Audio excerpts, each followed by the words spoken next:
못 계신 예수를 너희가 찾는 줄을 내가 아노라. 그가 여기 계시지 않고 그가 말씀하시던 대로 살아나셨느니라. 와서 그가 누우셨던 곳을 보라. 네, 예수님 십자가에서 죽으시고 사흘 만에 부활하시는 그 부활에 대한 말씀의 기록입니다. 여인들이 예수님이 장사 지내고 그분에게 몸을 썩지 않게 하기 위해서 거기에 뭔가를 바르고 그 시신을 거두기 위해서 찾아갑니다. 그런데 그곳에는 주님이 계시지 않았습니다. 그분이 부활하신 것입니다. 인류 역사상 죽었다가 살아나서 무덤을 비운 사람이 세상에 어디 있을까요? 아무도 없습니다. 오직 예수 그리스도만이 이 땅에 오시어서 죽음을 이기시고 부활하신 줄로 믿습니다. 오늘 말씀은 그럼 그 예수님의 부활의 의미와 우리에게 주시는 것이 어떠한 의미가 있는가? 그 사람 부활한 것과 나한테 무슨 관계가 있는가? 먼저는 부활의 사실에 대해서 보겠습니다. 부활의 사실의 첫 번째는 무덤이 비어 있었습니다. 요한복음 20장 6절 7절 읽어보겠습니다. 시몬 베드로는 따라와서 또 머리를 쌌던 수건은 세마포와 함께 놓이지 않고 딴 곳에 쌌던 대로 놓여 있더라. 예수님이 계셔야 되는 자리에 예수님이 계시지 않습니다. 여인들이 와서 제자들에게 이야기하고 그 이야기 들었던 베드로가 제일 먼저 뛰어갔습니다. 그런데 주님을 쌌던 수건도 없고 입혔던 세마포도 있지 않고 차례차례 개어져 있습니다.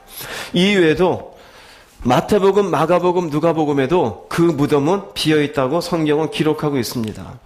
우리가 타 종교인들을 보면은 마호메트, 그도 죽었지만 살아나지는 않았습니다. 공자도 죽었고 살아나지 않았습니다. 부처도 죽었고 살아나지 않았습니다. 더 웃긴 건 부처가 죽고 안 살아났다는 걸 증명하기 위한 사리들을 온 세계에 뿌리고 있어요. 제가 한번 오대산에 갔더니 오대산에 있는 월정사에 그 부처의 뼈가 있대요. 그래서 종교 그 부처를 믿는 사람들이 그곳에 와서 일종의 성지순례를 해요. 여기에 부처님의 뼈가 있다 이거예요. 그럼 뭘 증명합니까? 죽었다는 걸 얘기하는 거예요. 그런데 우리는 그분의 시신을 찾을 수가 없어요. 오직 우리가 믿는 이 예수 그리스도를 통한 기독교만이 죽었다가 살아났음을 우리에게 선포하는 종교임을 믿으시기 바랍니다. 무덤이 비어있었던 사실에 두 번째는 예수님이 무덤만 비우신 것이 아니라 실제로 사람들에게 나타나시는 모습이 있습니다. 그 나타나심을 단적으로 쭉 설명해 놓은 것이 고린도전서 15장입니다. 읽어보겠습니다. 게바에게 보이시고 후에 12 제자에게와 그 후에 500여 형제에게 일시에 보이셨나니 그 중에 지금까지 대다수는 살아있고 어떤 사람은 잠들었으며 그 후에 야고보에게 보이셨으며 그 후에 모든 사도에게와 맨 나중에 만삭되지 못하여 난 자 같은 내게도 보이셨느니라. 예수님이 부활하시고 성경을 찾아보면은 11번 이상 사람들 앞에 나타나십니다. 당신이 어떻게 살아났는지 심지어 손을 만져보라 그러고 옆구리에 손을 넣어보라 그럽니다. 여기도 보면 게바는 베드로입니다. 베드로가 조금 전에 요한복음 봤죠? 그 요한복음에 나왔던 베드로에게 보이고 12 제자에게 보이고 500여 형제들에게 보이고 야고보에게 보이고 사도들에게 보이고 맨 나중에 만삭되지 못하여 난 자 같은 나, 바울을 의미합니다. 우리가 사도행전에 보면은 바울 되기 전에 사울 때 예수 믿는 사람을 핍박하기 위해서 길을 가다가 예수님의 부활하신 몸으로 앞에 나타나신 걸 보게 되죠. 그것을 말씀하고 있는 겁니다. 그래서 여기에 나와 있는 거 보면은요, 예수님이 무덤 속에 있는 것이 아니라 무덤에 나와서 사람들 앞에 나타내신 이 모습을 본 증인들이 있습니까? 없습니까? 증인들이 있습니다. 그래서 40일간 사람들에게 보이다가 40일째 되는 날 이제 승천을 하시게 되어지고 여기서 열흘이 더 지나게 되어지면 이제 오순절 이제 성령이 임하게 되죠.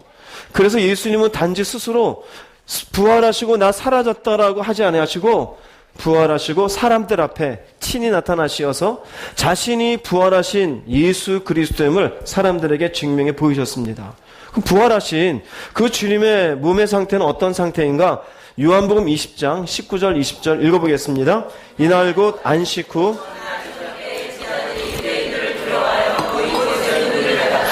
예수께서 오사 가운데 서서 이르시되 너희에게 평강이 있을지어다 이 말씀을 하시고 손과 옆구리를 보이시니 제자들이 주를 보고 기뻐하더라. 부활하신 몸은 이전에 뭔가 다른 몸이었습니다. 여기 보면은 제자들이 유대인들을 두려워하는 의미는 이제 주님을 십자가에 못 박았으니 남아있는 제자들을 족치기 위해서 찾아다니고 있었어요. 그들에게 걸리면 죽을까 두려워하여 모인 곳의 문들을 다 닫았어요. 그런데 예수께서 오사 가운데 서 있습니다. 이들이 문을 줬어요? 안 열어줬어요? 문을 열어준 게 아니에요. 그 순간 호련히 주님이 나타나셨어요. 즉 주님의 부활하신 몸은 우리가 보통 살아가는 이 3차원의 물리적 세계에 갇혀있는 몸이 아니었어요. 시간에 제한되는 몸이 아니고 공간에 제한되는 몸이 아니에요. 벽이 있으나 벽과 관계없이 지나가시고 사람들 모인 곳에 계시다가 순식간에 사라지기도 하시는 몸은 갖고 계시나 새로운 몸을 가지고 계신 주님임을. 그러나 우리가 알듯이 의심 많았던 도마가 예수님이 십자가 못 박힌 못자국이 있었습니까? 없었습니까? 그 못자국이 있었어요. 창자국이 있었어요? 없었어요? 창자국 또한 있었어요. 그 몸이지만 어찌되었든 부활이 되고 난 뒤에 그분의 몸은 이전에 제한적이던 몸이 아니라 이젠 제한받지 않는 몸을 가지게 된 것을 볼 수 있습니다. 또 누가복음 24장 보면은요, 읽어보겠습니다. 그들이 서로 이야기를 나누며 의논할 때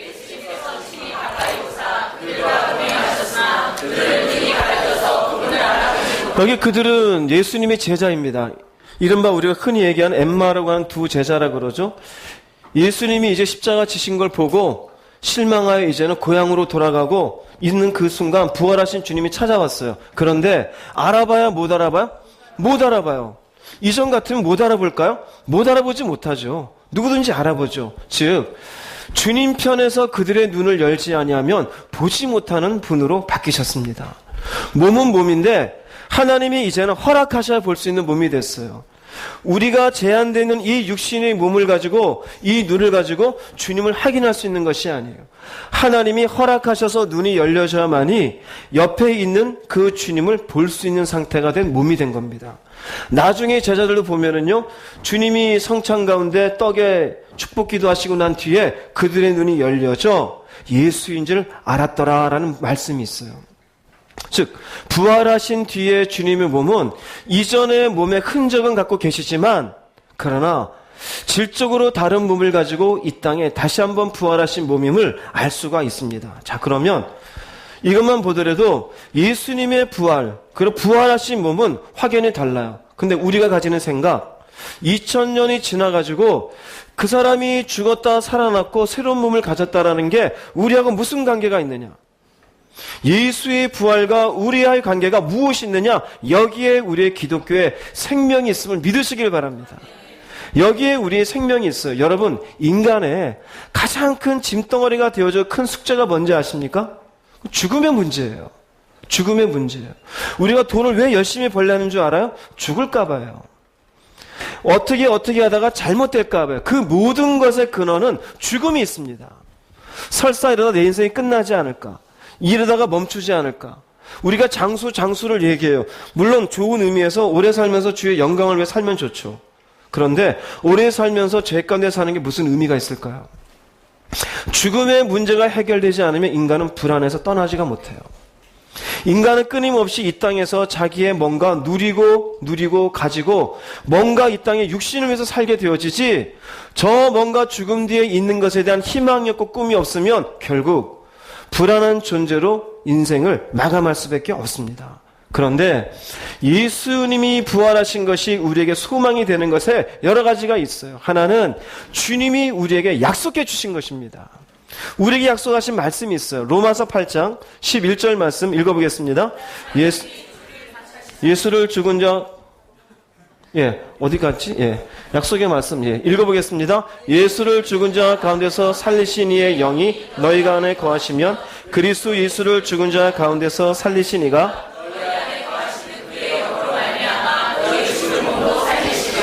고린도 후서 4장 14절 말씀 읽어보겠습니다. 네, 너희와 함께 그 앞에 서게 하실 줄을 아노라. 네, 이렇게 돼 있죠, 이게. 네, 다시 한번 넘어가 보세요. 로마서 8장 11절. 로마서 8장 11절에 예수를 죽은 자 가운데서 살리신 이의 영이 너희 안에 거하시면 예수님이 우리를 살리시기 전에 예수님을 죽은 자 가운데 살리셨어요. 그 살리시는데 역할을 하신 분이 누구이십니까? 성령이 역사해 주셨어요. 그런데 이 성령이 마침내 우리가 죽을 수밖에 없는데 이 죽을 몸도 어떻게 하시리라? 살리시게 되어져요. 살리시게 되어져요. 이것이 예수님의 부활하시고 살아난 것에 대한 우리의 희망이 되어져요. 그 앞에 가볼게요. 고린도후서 4장 14절 말씀, 6장 14절 말씀 읽어보겠습니다. 하나님이 주를 다시 살리셨고 이게 그의 권능입니다. 그분의 우리에게 예수 그리스도 살리실 때 성령으로 인해서 살리셨던 그 권능이 우리를 다시 살리신다는 생각해 보세요. 그분의 권능은 천지 만물을 지으신 권능이에요. 말씀으로 모든 것들을 만드셨어요. 빛이 있으라 하시면 빛이 있었어요. 우리 인간의 구조와 생김새도 누가 정하신 겁니까? 하나님이 정하신 것이에요. 하늘에 있는 달도 별도 많은 똑똑한 우주를 연구하는 사람들이 그것을 놓고 지금도 연구를 하지만 천체의 비밀은 아직까지 풀리지 않고 있어요. 얼마 전에 블랙홀이라는 걸 사진을 찍었다고 해서 대단하다고 나와요. 그러나 그것은 또한 하나님이 이미 다 만들어 놓으셨음을 깨달으시기 바랍니다. 그분의 능력이에요. 근데 그분의 능력이 이미 주를 다시 살리셨고 뭐라고 약속하시느냐? 우리도 다시 살리시리라 약속하시는 거예요. 고린도후서 4장 14절 말씀 읽어보겠습니다. 주 예수를 다시 살리시니가 너와 함께 그 앞에 서게 하실 줄을 아노라. 주 예수를 다시 살리시니가 예수와 함께 우리도 다시 살리사 우리를 어떻게 하느냐? 그 앞에 서게 하실 줄을 아노라. 우리는 죽을 수밖에 없는 존재잖아요. 이 사이에서 우리가 가져야 될 것은 믿음입니다. 이걸 어떻게 믿느냐? 말씀이 있잖아요.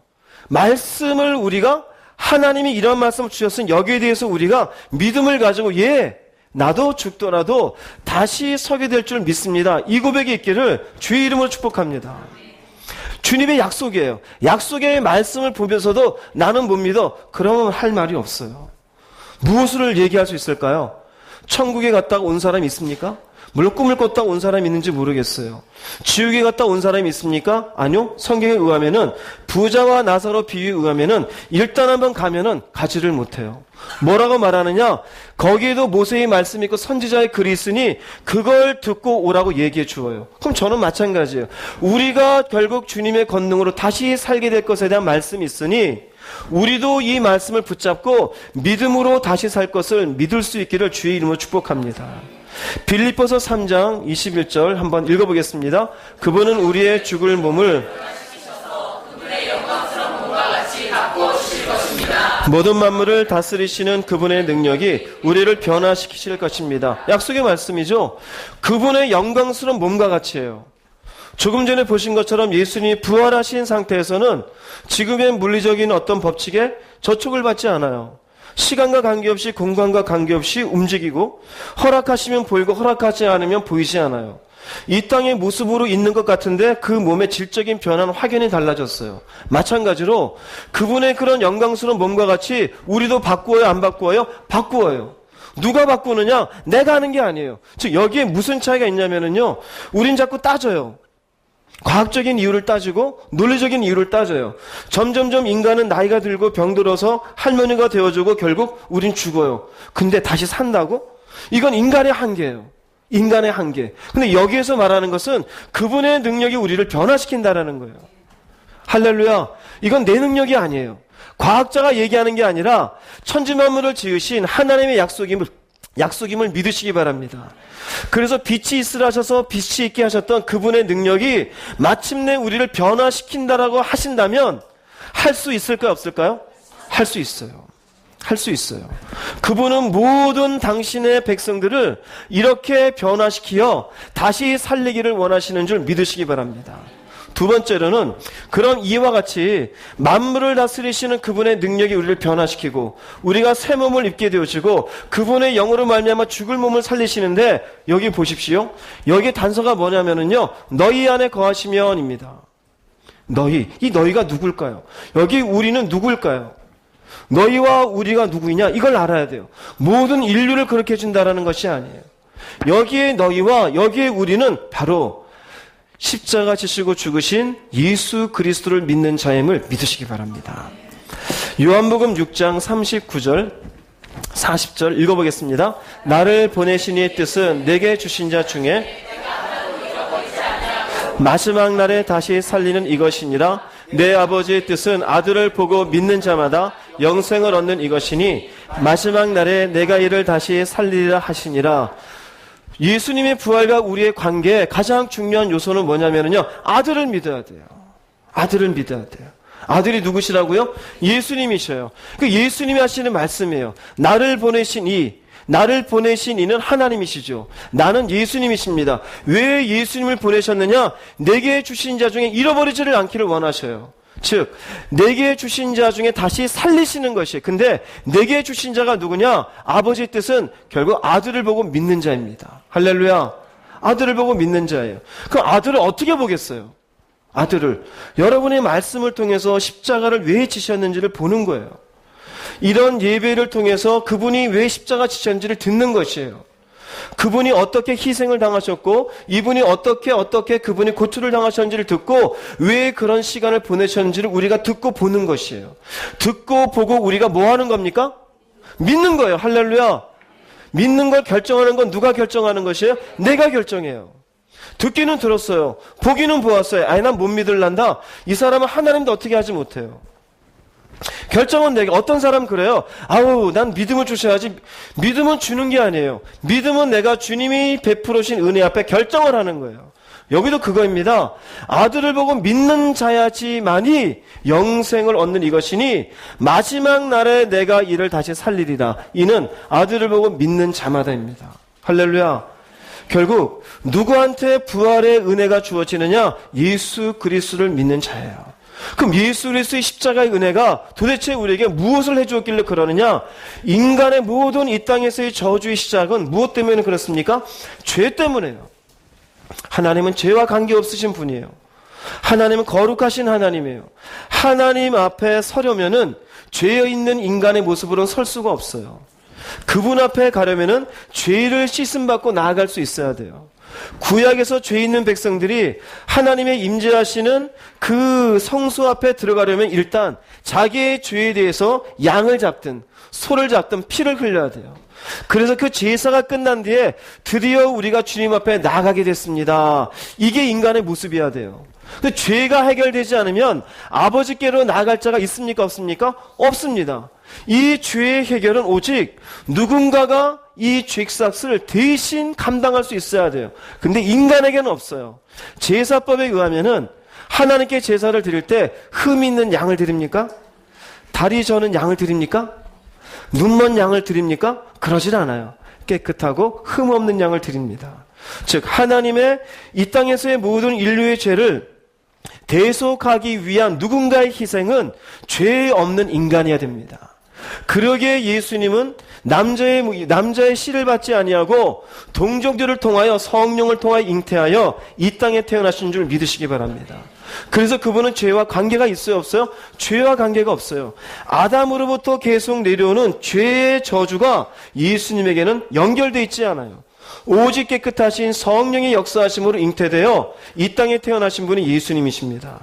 그 예수님이 공생애를 시작하실 때 세례 요한이 선포한 말이 있습니다. 세상 죄를 지고 가는 하나님의 어린 양을 보라. 세상 죄를 지고 간다 이거예요. 이 죄의 문제가 중요한 거예요. 이 죄의 문제를 십자가에서 예수님이 해결하신 것을 믿기를 바랍니다. 이게 중요한 거예요. 여기에 나오는 아들을 보고 믿는다라는 것은 예수님이 십자가 지신 것이 바로 내 죄를 위해서 죽으셨고 이제는 이 죄값에 의해서 내가 아버지께 나가는 자가 되었음을 선포하고 믿는 것이에요. 할렐루야. 이것이 여러분 속에 정말로 믿어지기를 바랍니다. 요한일서 2장 2절 말씀 읽어보겠습니다. 그는 우리 죄를 위한 로마서 3장 24절입니다.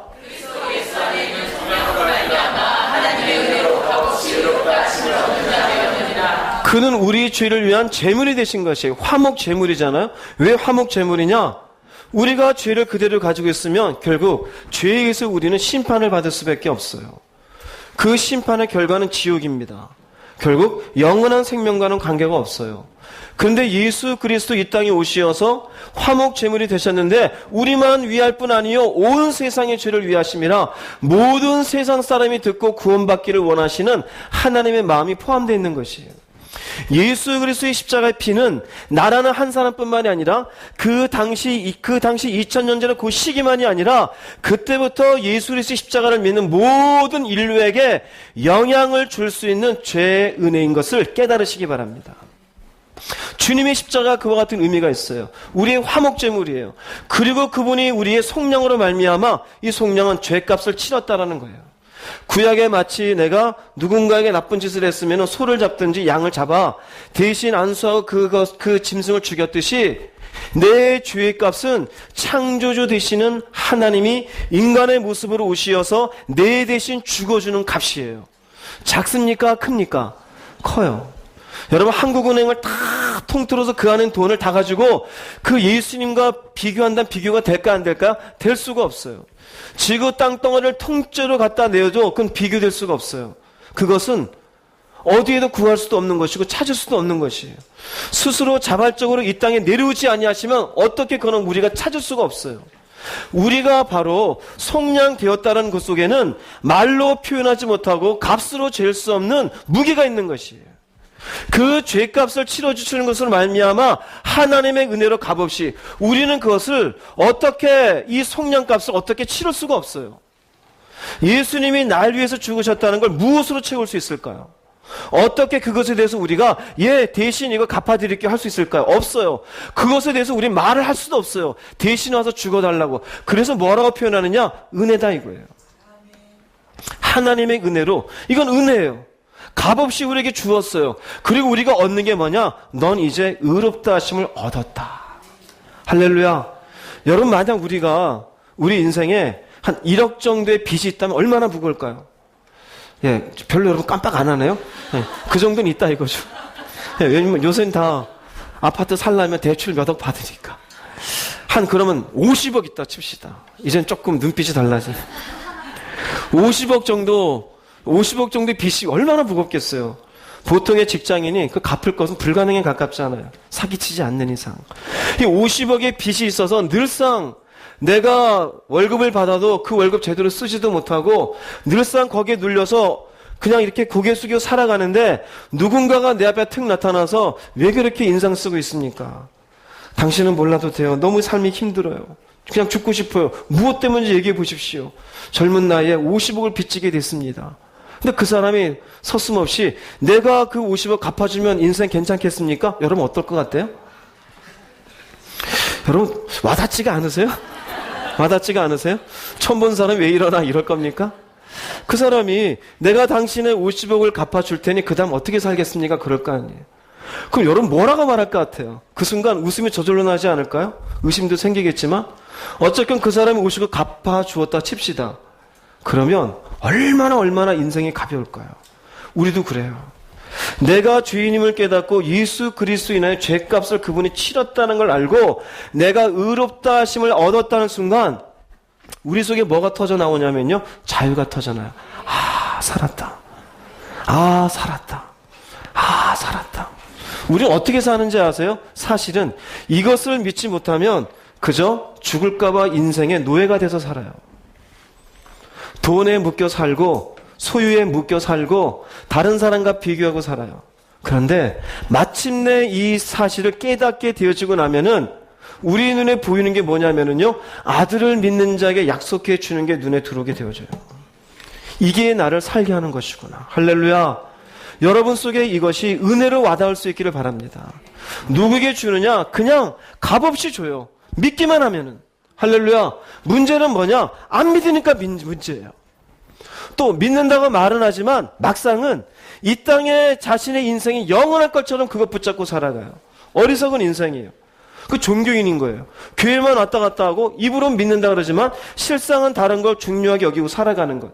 날 위해 주님이 죽으신 그 죄값에 대한 희생은 귀하게 여기지 아니하고 이 땅에서 그저 벌어먹는 100만 원, 200만 원의 인생을 붙잡혀 사는 사람들. 그냥 교회 왔다 갔다 하는 종교인입니다. 그러나 분명히 성경에서 우리에게 부활이 우리에게 의미 있기 위해서는 아들을 믿는 자가 돼야 돼요. 그 예수의 희생의 대가가 무엇인지를 가슴에 품고 살아갈 수 있어야 됩니다. 요한복음 6장 54절 55절 읽어보겠습니다. 내 살을 먹고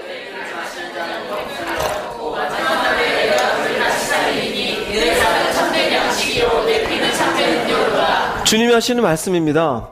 내 살을 먹으라, 내 피를 마셔라. 이거 결국 크게 말하면은 십자가입니다. 그러나 세부적으로 말하면 여기에 살은 말씀을 의미하고 피는 주님의 십자가의 피를 의미합니다.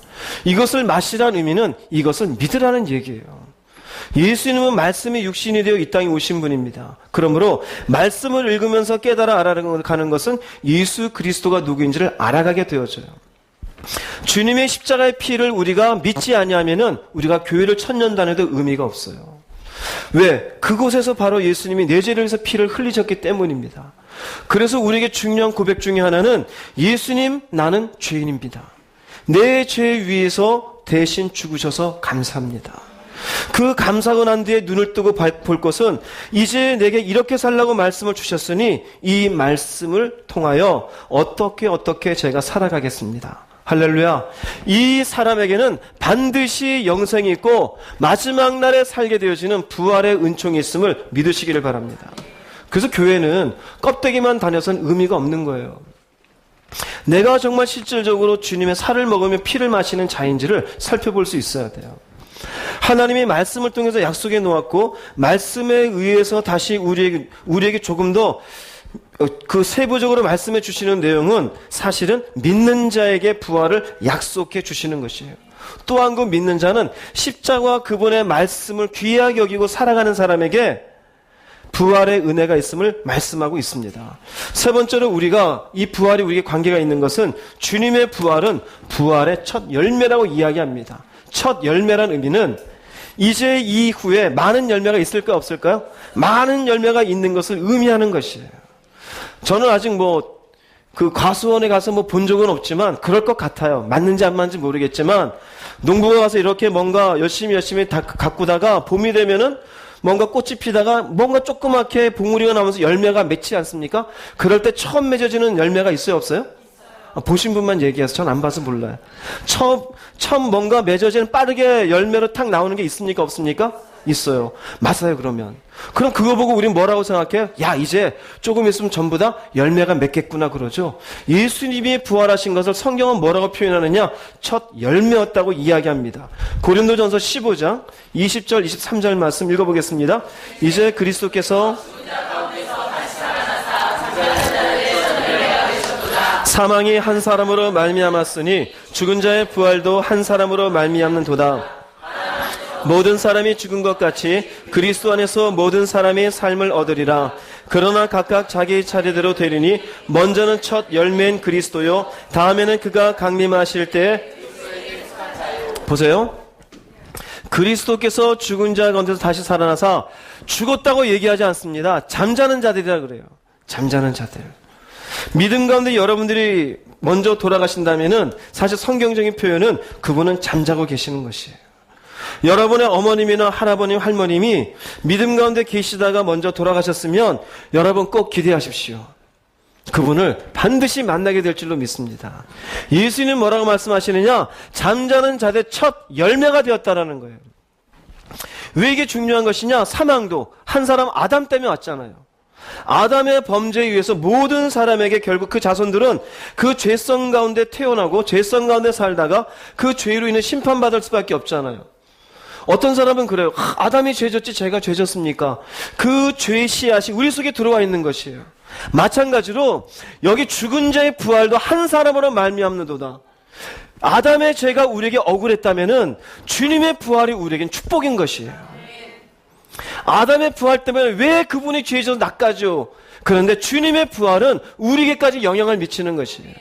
나는 여전히 죄성 가운데 부족한 인간이지만 예수 안에서 의롭게 되어져 그래도 하나님의 귀하신 은혜 가운데 살아가는 인생이라면 여러분도 이 뒤에 열매가 되는 줄 깨달으시길 바랍니다.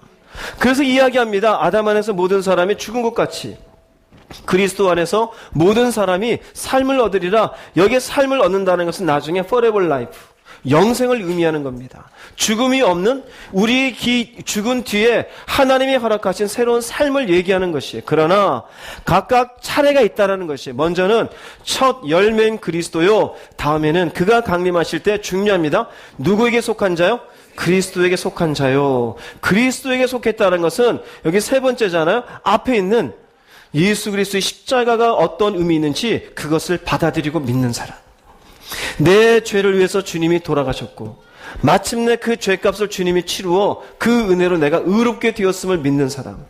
이제는 주의 귀한 살을 대하며 주의 귀한 피를 귀하게 여기며 하루하루를 살아가는 사람. 그 사람이 그리스도에게 속한 사람이에요. 그러면 이 사람도 열매를 맺는다 안 맺는다? 열매를 맺어요. 열매를 맺어요. 그래서 부활절날 우리가 기쁜 것입니다. 우리에게 저주가 되어지고 우리가 풀지 못하는 숙제인 죽음에 대한 숙제가 열리는 것이에요. 죽음은 두려운 게 아닙니다. 죽음은 지나가는 것입니다. 우리가 운전을 나가면서 터널을 지나가면서 얼마나 가끔은 햇빛이 깜깜해지면 어우 어둡잖아요. 그런데 우리는 생각하잖아요. 조금만 지나면 터널이 끝난다고. 이것도 마찬가지예요. 우리 인생은 터널이 지나간다 생각하시면 돼요. 잠깐 후에 인생의 어둠의 터널은 끝나고 하나님이 약속하신 영원한 빛이 있는 의로운 인생으로 살게 될 줄 깨달으시길 바랍니다. 누구에게 해당되느냐? 그리스도에게 속한 자에게입니다. 그러면 그리스도에게 속하지 않은 자에게는 부활이 있을까요? 없을까요? 부활이 없어요. 솔직히 말하면 부활은 있어요. 다시 살아나요. 그러나 영원한 지옥 속에서 살게 되어져요. 그러나 우리의 부활은 영원한 심판이 아닌 하나님 앞에서 살게 되는 줄 믿습니다. 그래서 네 번째 우리에게 예수님의 부활이 우리에게 관계가 있는 네 번째는 뭐냐면요. 2000년 전에 우리가 믿음으로 되어 있던 그 주님을 얼굴과 얼굴을 대하여 볼 수 있게 되어집니다. 여러분 믿어집니까? 2000년 전에 예수를 보게 되어져요. 고린도전서 13장 12절 말씀 읽어보겠습니다. 우리가 이제는 거울로 보는 것 같이 희미하나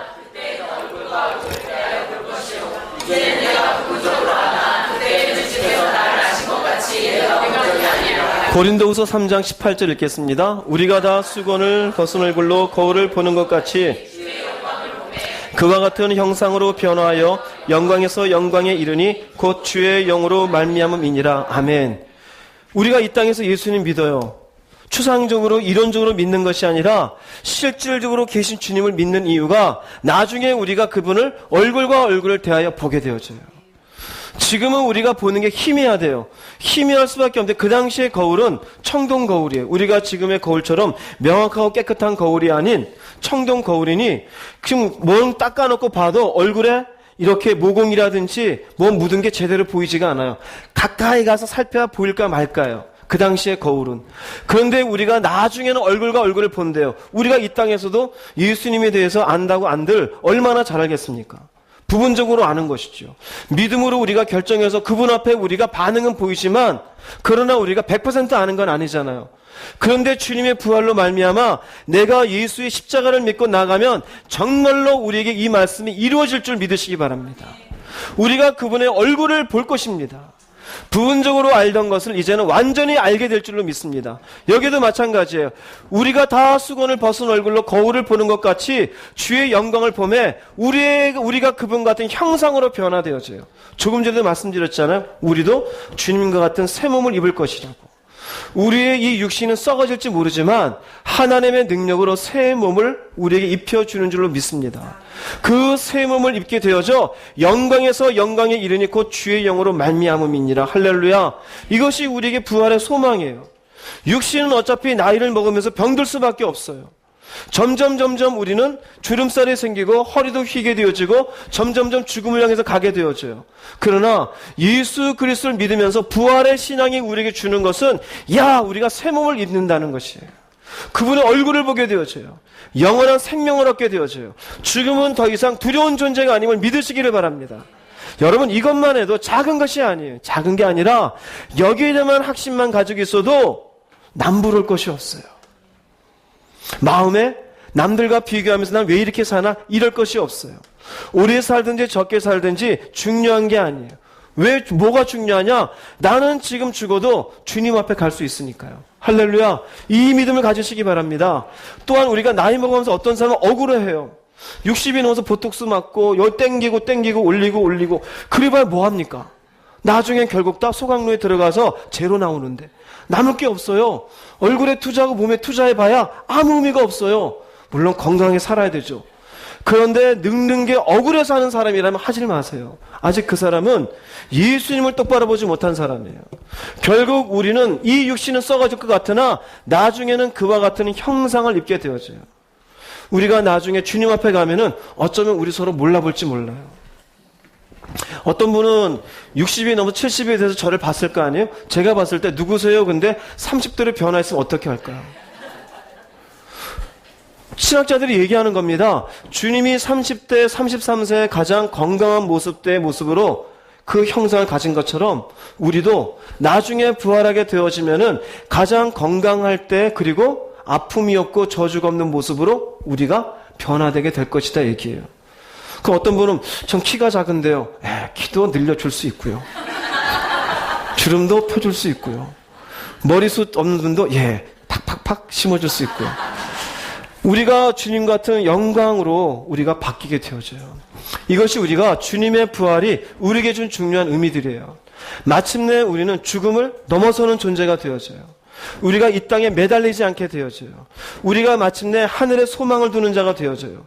주님의 부활이 부활의 첫 열매가 되어진 것이 우리에게는 이 땅에서의 모든 어떤 어려움을 이겨낼 만한 힘이 되어지는 것입니다. 여러분 속에 이 부활에 꿈이 있고 소망이 있기를 주의 이름으로 축복합니다. 이게 부활신앙이에요. 막연하게 내가 다시 산다가 아니라 예수의 십자가, 그 십자가에 대한 믿음, 그리고 주님의 부활하심, 이 부활하심으로 우리에게 주는 것, 이것이 여러분 속에 있을 때 돈에 묶이지 않고 사람에게 묶이지 않고 살아가는 인생이 됩니다. 그래서 네 번째로 부활절날 우리가 생각해야 될 것은요, 이 부활신앙을 가진 사람은 이제는 주를 위하여 살아갈 수 있어야 돼요. 왜냐하면은 이 땅에 내가 아무리 1000억을 가지고 있어도 나를 살려줄 수 있는 존재가 어디 있을까요? 그 1000억으로 바꿀 수 있습니까? 내가 1000억을 가지고 무엇으로 내 생명을 연장할 수 있을까요? 의미가 없어요. 땅을 10만 평을 가지고 있다고 한들 그 땅하고 천국하고 바꿀 수 있습니까? 바꾸지 못해요. 내가 큰 권력을 가지고 있어도 그 권력, 내가 죽으면 끝나는 거잖아요. 권력이 무상한 건 우리 현대사를 보면 알잖아요. 웬만한 대통령은 다 한 번씩 어디 갔다 오잖아요. 자리 한번 내려놓으면 어디 갔다 오잖아요. 그게 얼마나 무상한 겁니까? 의미가 없는 것이에요. 그런데 우리가 마침내 부활신앙을 가졌다라는 것은 우리가 기죽어 지냈고 열등감 속에 지냈고 낮은 자존감 속에 가지려고 노력했고 취하려고 노력했고 누리려고 노력했던 것 속에 이제는 이것보다 더 나은 것들을 보게 되는 거예요. 얼마나 귀합니까? 그래서 우리 속에 터져 나오는 것이 그러면 이제 주를 위해서 어떻게 살면 될까요? 이게 자연스러운 질문임을 깨달으시기 바랍니다. 이게 자연스러운 거예요. 나를 위해서 이와 같이 큰 은혜를 베풀어 주었고 이제는 죽음이 아닌 영생을 향한 소망을 내게 주셨으니 주님 이제 제가 주를 위해서 어떻게 살면 될까요? 이 사람이 죄를 지으면서 또 살 수 있을까요? 이 부활신앙을 가진 사람이 이 땅에서 영원히 살 것처럼 다른 사람을 속이면서 도둑질하면서 살 수 있을까요? 그렇게 살 수가 없어요. 다른 사람 관계가 안 좋아졌을 때 욕을 하고 멱살을 잡으면서 자존심 상했다고 싸울까요? 그럴 수가 없어요. 왜냐하면은 이제는 주를 위해서 이런 것들이 나한테 별로 의미가 없는 것을 깨달았기 때문입니다. 즉 바꿔서 말하면은 고린도서 5장 15절 말씀에 한번 읽어보겠습니다. 그가 모든 사람을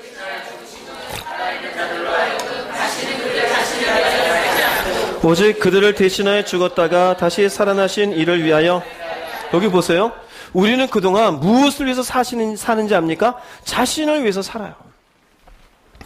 이기적이에요. 그 이기적인 것은 원래 죄성의 특징이에요. 죄성은 나를 생각하기예요. 그게 궁금한 분은 아이들을 잘 관찰해 보세요. 나밖에 몰라요. 엄마는 감기 걸려가지고 콜록콜록 약 먹고 있는데 옆에서 밥 달라고 막 그래요. 신경 안 써요. 부모는 힘들어서 지금 막 부도가 나네 안 내네 사업 때문에 아버지가 못 주무시고 막 그러는데 용돈 한 일주일만 늦게 줘봐요. 가서 달라 그래요. 나 왜 용돈 안 줘? 계절 바뀌었는데 여름 옷 사야 돼. 돈 줘. 그래요 안 그래요? 저희 집만 그랬나요? 여러분 그래요 안 그래요? 예, 저만 나쁜 놈 만들지 마시고. 그러잖아요. 이기적이에요. 우리 나를 위해서 살아요. 여러분 결혼 정년기 놓고 서로를 막 이렇게 저렇게 비교해요. 결국 누구 때문에 그렇게 하는 거예요? 나 때문에요. 나 때문에. 내가 손해받기 싫다 이거예요. 자신을 위한 인생이에요. 그런데 우리는 이제는 그렇게 살지 않는다 이거예요. 그들을 대신하여 죽었다가 다시 살아나신 이를 위하여 살게 하려 함이라. 어떻게 살아야 할까요? 그것은 성경에 다 기록되어져 있는 거예요. 거짓말하지 말아라. 분노하지 말아라. 물질을 하나님과 겸하여 섬기지 말아라. 자식 귀하지. 근데 자식을 하나님보다도 사랑하지 말아라. 이웃을 용서해 주어라. 사랑해 주어라. 참아라. 견뎌라. 그게 전부 뭡니까? 주를 위해서 사는 겁니다. 근데 우리는 그런 말씀을 난 못 살겠다 그래. 못 살겠다는 의미는 결국 어디에 초점이 맞춰져 있는가요? 자신에게 초점이 맞춰져 있어요. 자신에게. 내 인생, 내 자식, 내가 갖고 있는 것. 결국 이 사람은 부활신앙이 있어요 없어요? 부활신앙이 없는 사람이에요. 내가 이렇게 어렵게 살고 사람들에게 수치와 모욕을 받더라도 나는 죽어서 영원한 생명이 있음을 믿는 사람은 이 잠깐의 인생 속에 하나님의 말씀으로 주시는 어떻게 살아야 될지에 대해서 더 중요한 포인트를 두고 살아가게 되어져 있어요. 예, 주님이 참으시라면 참을게요. 주님이 하라고 하면 할게요. 주님이 멈추라면 멈출게요. 이것이 정상적인 부활신앙임을 믿으시기를 바랍니다. 그런데 우리는 어떻게 사느냐? 여전히 입으로는 나를 위해서 죽으시니 감사합니다 하면서 자기를 위해서 살아요. 간단한 예를 들어볼까요? 기도하라는데 아유 피곤하니까 안 해요. 그거 누구를 위해서 안 하는 겁니까? 나를 위해서 안 하는 거예요. 말씀 하루에 2절만 보세요. 안 봐요. 2절도 안 봐요. 누구를 위해서 안 보는 거예요? 나를 위해서 안 보는 거예요. 핑계는 많아요. 바쁘고 피곤하고 사람 만나야 되고. 결국 자기의 인생이지 주를 위한 게 아니에요. 그러면 여기에 주를 위해 산다라는 것은 꼭 기억하세요. 희생이 있어야 돼요. 나를 위해 죽으신 주님을 향한 사랑이 있지 않으면 희생이 없어요. 희생은 반드시 사랑이 있을 때 희생이 돼요. 즉 입으로만 되뇌이는 십자가가 아니라 나를 위해 죽으신 그분의 십자가, 내 죄사함을 위해 죽으신 그분을 향한 내 속에 사랑이 있을 때 그 사랑의 힘이 멈추겠습니다. 안 하겠습니다. 포기하겠습니다. 할렐루야. 왜 그러느냐? 이게 부활신앙이에요. 죽었다가 다시 살아나신 그 주님을 위해서. 왜요? 나도 결국 손해는 받지만 땅의 일이에요. 조금 덜 먹을 수 있어요. 근데 여전히 먹긴 먹잖아요. 사는 데가 규모가 작을 수는 있어요. 그래도 잘 때는 있잖아요. 그러나 결국 이것의 인생을 주를 위해 살다 보면은 마침내 그분 앞에 가요 안 가요? 갈 것에 대한 믿음을 가지고 이런 길을 열어주신 그분을 향한 사랑을 품고 희생하는 거예요. 그렇게 될 때 그분을 위해서 살게 되는 줄 믿으시기 바랍니다. 그래서 부활신앙에는 반드시 나를 위해 죽으신 그분을 향한 사랑과 희생을 각오한 인생이 있어야 돼요. 이것이 없이 나도 부활되겠죠. 내 마음대로 살면서 내 인생 살고 내 감정에 충실하고 아니요. 그 사람은 올바른 부활신앙에 있는 것이 아닙니다. 로마서 14장 8절 9절 말씀 읽어보겠습니다. 우리가 산다면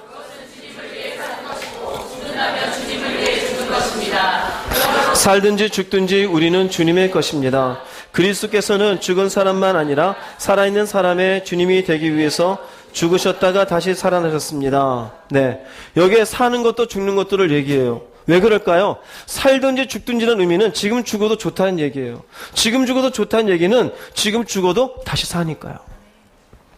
만약에 여러분들이 인생을 최소한 살면서 4번 정도 죽어도 살 수 있다고 한번 그런 인생이라 생각해 보세요. 오늘 길 가다가 돌 떨어지고 간판 떨어져도 아직 3번 남았어. 떨어져라. 살 수 있다면은 옆집 아저씨도 그러고 살았고 다 살았고 인생이 평균적으로 그렇게 산다 생각해봐요. 그러면은 갑작스럽게 우리 인생에 다가오는 그렇게 무서울까요? 무섭지 않을 거예요. 왜? 다시 살 걸 아니까. 다 살았고 어머니도 살았고 자식도 다 사니까. 그런데 우리 인생 그게 아니잖아요. 근데 우리가 믿는 겁니다. 믿는 거예요. 내가 살든지 죽든지 주를 위해서 산다라는 것은 내가 이렇게 살다가 죽을 것을 그러나 그 뒤에 삶이 다시 있는 것을 믿는 것이에요. 그 믿음이 있을 때에는 내가 지금 이렇게 살더라도 주님이 원하시는 인생을 살아드리기로 작정하는 것이에요. 이것이 부활신앙의 모습입니다. 여기에 나오는 살아있는 사람의 주님이 되기 위해서의 의미는 주님이라는 것은 결국 로드, 주인이셔요. 로드가 된다는 의미는 내 인생의 주도권을 누가 갖고 계시는 것이에요? 예, 그리스도가 가지고 계시는 거예요. 그리스도가 내 인생의 주도권을 가지시기 위해서 그분이 죽으셨다가 다시 살아나셨다라고 해석해도 돼요. 여러분의 인생의 주인이 누구이십니까? 예수님이 정말 맞으십니까? 그렇게 되시길 정말 바랍니다. 많은 사람들이 내가 주인이 되어져 있어요. 내가 주인이 되어져 있으면 죽을 수가 없어요. 주님이 주인이 되어져 있을 때 우리가 산다면 그것은 주님을 위해 사는 것이다.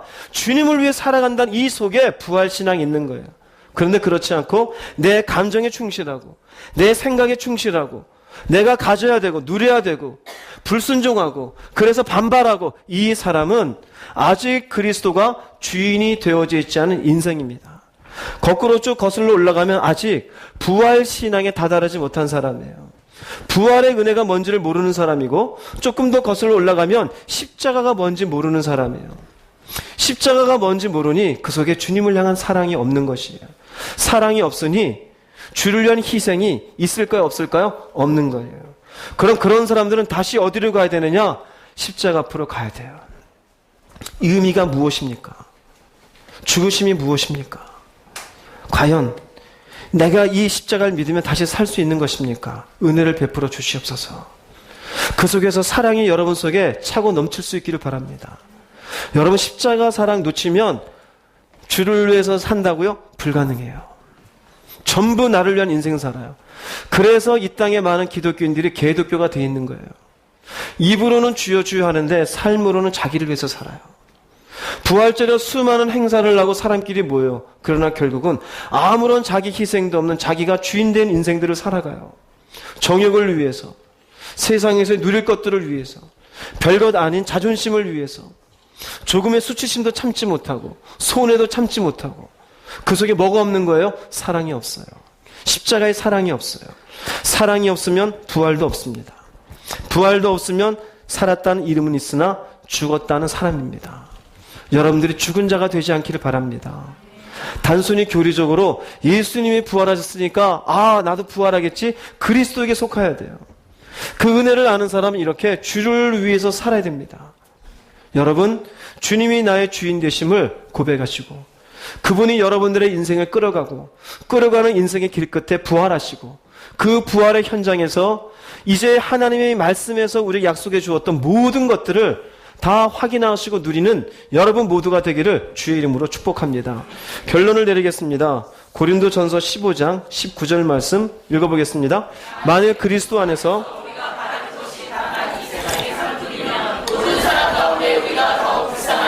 네, 단지 이 땅의 삶뿐이라면, 근데 희한하죠?